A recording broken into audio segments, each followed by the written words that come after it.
the main thing going on where you are? Well, what are your big issues that you see, that could be helped by having a very competent state attorney in your area? Well, and I derailed myself in wanting to oust Michael Satz for collecting a pension and a salary. But when Bruce Bartlett was appointed acting state attorney, he was interviewed by the Tampa Bay Times, and he said that the thing that makes the state attorney's office the most effective is the lack of change, which is really what motivated me. I was contemplating it, and I was like, yep, no, I'm going to run against him. Need change. I have a 7-year-old daughter on top of the things I've shared with you professionally.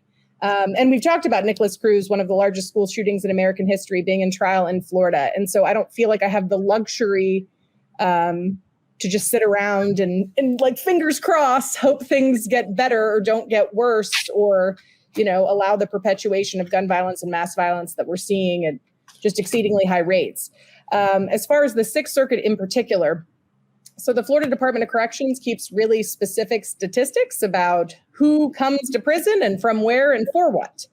And so this last year has been a little bit of an outlier, the fiscal year ending in 2021 because of the pandemic. But prior to that, the Sixth Circuit historically has sent more people to prison every year than every other circuit in Florida. We're number one, but not in a good way. So we send more people to prison than like the 11th Circuit, which is Miami-Dade County. Miami is almost 3 million people. Pinellas and Pasco combined are 1.6 million people. We send more people to prison than Broward. Right? What are your prominent charges? Like, what are the majority of things you're looking at?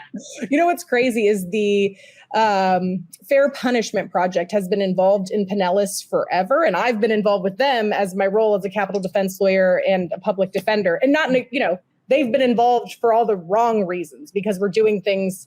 And so they compiled all of our data for the years 2017 and 2018 to see what the most serious charges were that people were going to prison for. Burglary was number one, which is sort of to be expected. And it was just, if you add everybody up who's in prison and then you add up the length of their sentences, right? So the number two was second degree murder, which again, you've got people serving very lengthy sentences. So in total, you have a big chunk of years that people are in prison for. But number three was sale of controlled substance. And number four was possession of controlled substance, which means the most serious charge people were going to prison for was possession of controlled substance, not with something else. That was the most serious charge. And they were in prison, which is a sentence longer than a year, obviously. And then I think in total, the total length of years that people were in prison for possession of controlled substance was 718 years in just those 2 years of 2017 and 2018 from just these two counties, which DOC estimates the average cost of incarceration for somebody who's in general population, no specialized health needs, at about $25,000 a year. Right. And so we're talking about $15 million in 2 years from two counties to incarcerate people just for drug possession. Well, how are their private prison contracts looking? They're great. Right. Someone's making a lot of money on that. We are the number one. We are the number one state in the U.S. for the for-profit prison industrial complex, and we were fortunate enough that our Congresswoman was not able to put a for-profit correction facility in West Broward, but they're everywhere. And this plays a huge part in why, this cycle of poverty, this cycle of incarceration just continues. And the fact that we prosecute nonviolent drug offenders is probably the biggest outlier. And I would assume, if you became the next state attorney of Pasco County, that you would not be prosecuting people for nonviolent drug offenses. Well, and I think that's the misconception. We're going to prosecute people. It's not about not holding people accountable for committing crime. It's just that accountability doesn't have to look like incarceration for every single person. And so, the Eighth Amendment requires individualized sentencing. And so I hear my opponent say he's going to follow the law. He's the law and order guy. And I'm like, well, that's laughable, right? Because every crime, in theory, could be punished the same, but not every defendant is deserving of the same punishment based on their facts and circumstances. And that's what the Eighth Amendment to our United States Constitution requires. And so I want to be in the business of solving problems, not perpetuating more of them. And so about 50% of the people that go to prison from the Sixth Circuit are going for non-violent offenses. And so I think that's a really common misconception that people are only going to prison for violent crime. And that literally is not true half the time here. Well, when you say burglary right off the bat, it reminds me of like, that's the number one juvenile crime that gets juveniles in trouble. And Broward is way up there. If we're not still number one, we're close with in terms of direct files for juveniles, which is charging, I'm not saying this to you, charging juveniles as adults. And it's always burglary. It's like 9 out of 10 times it's burglary. And I just want to remind people, that's a crime of poverty most of the time. Not all the time, most of the time. And I feel like that's what most of these crimes are. And certainly, I'm sure you know, women incarcerated, it's like 90% crimes of poverty. Right. These are not people that are violent that need to be kept off the streets, right? Like that's just such an overuse. So how can you, like, what do you do to combat that? Like the over incarceration? Right.